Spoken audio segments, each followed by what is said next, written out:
another similar morning today. And today is actually properly foggy, you know. I would say yesterday was sort of, I would call it misty, you know. But today it's kind of different. It has a different feel to it. And I would say today is foggy, you know. This is a proper fog. By the way, we have yellowhammer singing from over there. Yellowhammer right over there.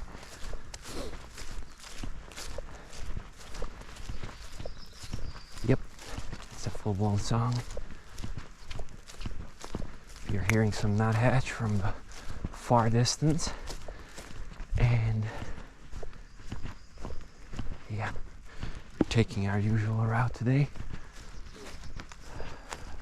By the feeder, the old doe is still there. By the way, an interesting thing I've learned from someone my girlfriend knows who's a gamekeeper, and apparently these things like does and moldy bread and Fruit Loops and God knows what else is actually illegal to put on these feeders, you know, which is new, you know, that I didn't know that. I mean, of course I knew that it's weird. I knew that it's weird, you know, and I knew that it's not right. And, you know, of course, like moldy fermented bread cannot be healthy or helpful or really anything to wild animals. But I didn't know that it's actually legal. And apparently you could, hold on, good boy. Apparently you could report them, you know, to some gamekeeping society. I don't know what do they have, you know, but really important to some sort of a board of committee for gamekeeping. I do not know really. Probably you could even do the same and report it to the Ministry of Environment. Is it Ministry of Environment? I'm not quite sure what's the English name for it, but you could do that too. But I know it would help the animals, and it would, you know, help to do things straight around here. But I don't know, man. Gamekeepers didn't strike me as a really very open-minded people, and they've seen me walk through here, you know, a couple of times. We met, and they have those lookouts on those edge of the forest, and you know, stories like that a gamekeeper shot a dog is not an uncommon thing here in this country, you know. Actually, recently there was the gamekeeper that shot a puppy that got stuck to a fence or something, and the gamekeeper shot it and killed it. So stories like that are happening here, you know. And since I'm living here right around the corner and I'm walking here with Drake every day, I just don't want to be afraid every single time that, you know, Drake is gonna get shot, or he's gonna get somewhere, then to get like in the forest and then get shot, and then they're gonna say, oh, we thought it's a boar, and of course they would know it was not a boar. But, you know, I don't want this thing to happen, you know. Well, yeah.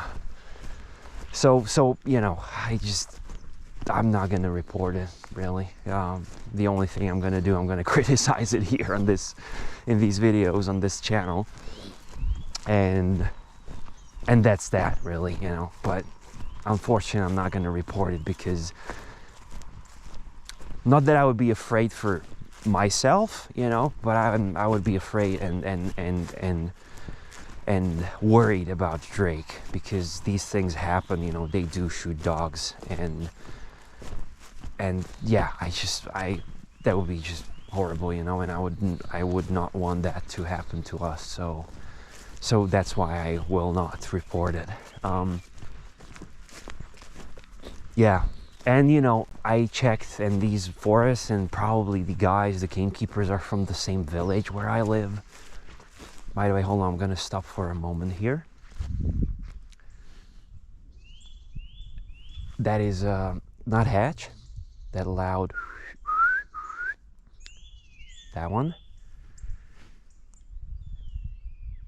And I don't know if you can hear, we actually stopped here a couple days or a week ago on that first starling video. There are starlings on top of that pine probably. I can't really see them because guess what? I don't have my glasses with me. So I don't know where they are, but I think on the top of that pine over there. But hear those?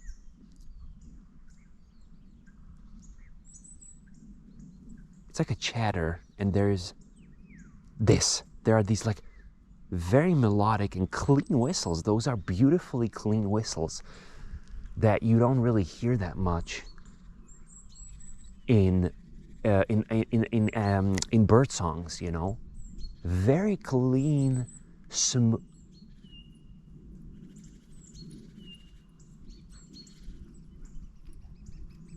There was this chatter, da da da, as if they're talking, you know. Kind of sound like some parrots or some exotic birds, really. And then there are very clean whistles from time to time that like fall down or go up, you know. Now the starling is imitating some bird. Wow, that sounded very exotic.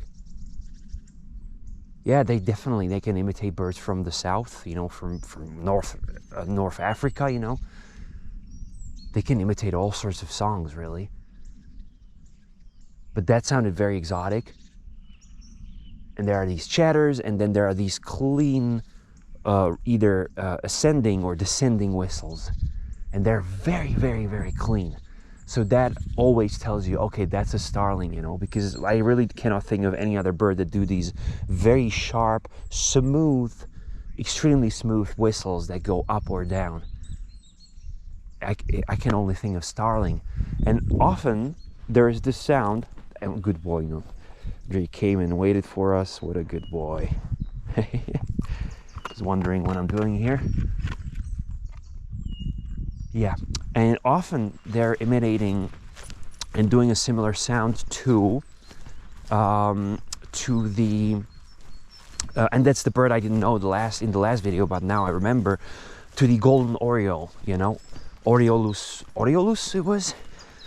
So they're often imitating that bird or doing similar sounds to it, and I believe that is because in their wintering grounds or in the south they are much more sort of well, they're meeting them much more often. They're coming across them much more often. They're hearing them there, so perhaps they learn their song. Or perhaps it is because they sometimes share habitats together and they hear that song often and they just learn it and they reproduce it. Then not sure really what's the reason behind it, but you can often hear that. Once you learn the golden oriole, you can often hear that in their song. But there's a lot of chatter, there's a lot of whistles, there's a lot of like rattling noises and sort of like how do you call that, like a mechanical sounds. It almost sounds mechanical, really. And then you have some melodic parts, you know. So it's kind of similar to the marsh warbler that we talked about, how that little tiny songbird imitates incredible amount of songs, and that guy has even, I would say, wider repertoire, I think, because it flies really far down South Africa. So and I feel like usually marsh warbler really uses either the whole song or a larger portion of it, so it feels like really you're listening to like 10 different species that sing and wait to take turns in singing, you know. It sounds like that. Whereas with the starling, it sounds more chaotic, you know. It's like sometimes he feels like singing this, sometimes he's just like chatting, sometimes he's doing these mechanical sounds, and it's kind of very, it doesn't have a specific form really, you know. Whereas with Marsh Warbler, it kind of does, you know. It's like if you play a jukebox, you know, and it just plays one song and then another and then third one and fourth one, and then it repeats and then it goes back, and you know, so it feels and sounds very different.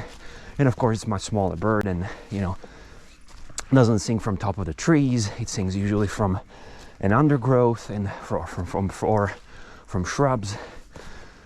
So completely different habitat too. And different place where they sing, where they sing from.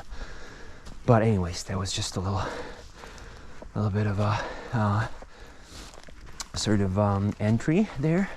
And what I was saying is that those gamekeepers most likely live, not most likely, because I checked who owns these forests, and they live in the same village, you know, those people. And they're definitely, you know, they're the gamekeepers, and some of them might live in the other village, you know. So I just don't want to create this hostile environment here. I'm on good terms with everyone here, really, and it's very friendly and very positive and very respectful, you know. And I feel this could sort of create ripples that, yes, would be beneficial for you know, for animals, and you know, for the fact that on those feeders there would not be moldy bread and other, you know, rancid crazy stuff. But also, again, I would be worried about Dre getting shot, you know, all the time, and God knows what else, you know. I mean, unfortunately, I have not really, nobody proved me otherwise that the gamekeepers, you know, are, I mean, around here, I mean, in these parts of the region, or generally in Czech Republic, they're not very open-minded people. At least it seems to me that way. And all those things that you hear and see from other people, from your own experiences, from the news, you know, not that I watch the news, but you know, if someone, you know, shares with you a link to I mean, I don't watch the news, but if someone shares a link with you, and you know, you see that a gamekeeper killed yet another dog, it's like, okay, yeah, well, you know. And it's like situations, not even like that dog ran into after some game and they shot him. No, it's like situations where they like shoot the dog in cold blood, really. Like that puppy was apparently stuck to a fence, you know. It was a freaking puppy, man. Or there was this other time when they apparently just shot the dog on the road or something. They were like passing by. No, I think they hit it by a car and then they went out and shot it. Something like that. It was just bizarre, you know. So unfortunately, you know, that tells me those are not people that you can have a friendly conversation with and tell them, hey, you're doing this wrong, you know, and let alone report them. I mean, I think that would be, you know, that would create ripples that... Dejku, co pak tam žereš? I was chewing something. What were you up to, Drake?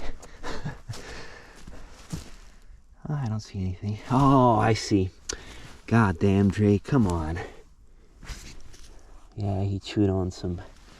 He did the taste test. You know, one of you made a comment when I was expecting those droppings that I should do a taste test. I believe that was for the droppings, right? I mean, it wasn't probably for the other stuff. And so that was funny. And now Drake did the taste test, apparently. Yeah, it looks like he enjoyed it. I don't know what it was. It looked like deer droppings, which he's not really interested in at all, you know. But these look kind of different, so I guess they were a different flavor, different, like strawberry flavor or something, you know. So he's like, oh, strawberry droppings, don't mind if I do. Seriously, but they look different. It was like different texture and different color, so I assume that was like I guess they smell differently and taste differently. So yeah, different flavor, you know. We can ask Drake what kind of flavor it was. Chocolate mousse with hints of caramel. Who knows? But yeah, he did a taste test. So yeah, that's the reason why I really don't want to do that. Really, you know, reporting them. It would be the right thing to do. And who knows, maybe they would, you know, I don't think so. I don't think they would say, oh yeah, right, our bad. We shouldn't really do this. I mean, they have to know, come on. You know, it's not that hard, you know, to come to a pile of moldy, rancid, fermented bread and tell to yourself, maybe we shouldn't do this, you know, because like this is not something anything eats, you know, apart from mold. That is, mold loves it. Yeah, I mean, mold loves it, but that's pretty much that. But yeah, don't want to make those don't want to make this sort of hostile ripples that God knows what, you know, what you know, consequences would it create, really, you know, for me, for Drake, for us. You know, sometimes they stop by the road or by the field where we live, where we have our house in the night. You know, I feel like I really don't want to deal with this kind of thing, really, where they would like threaten me or something, you know, like. And I believe that could really happen, seriously, you know. I mean, I'm not saying they're like some sort of mafia, but like, phew, you know. And they would know it was me, you know. Like, nobody walks around here like I do this way throughout the forest. And we met a couple times, so if someone would report them, I think I would be their first tip, you know. Very, very, like, definitely, you know, definitely. So, yeah, it was a little bit of a...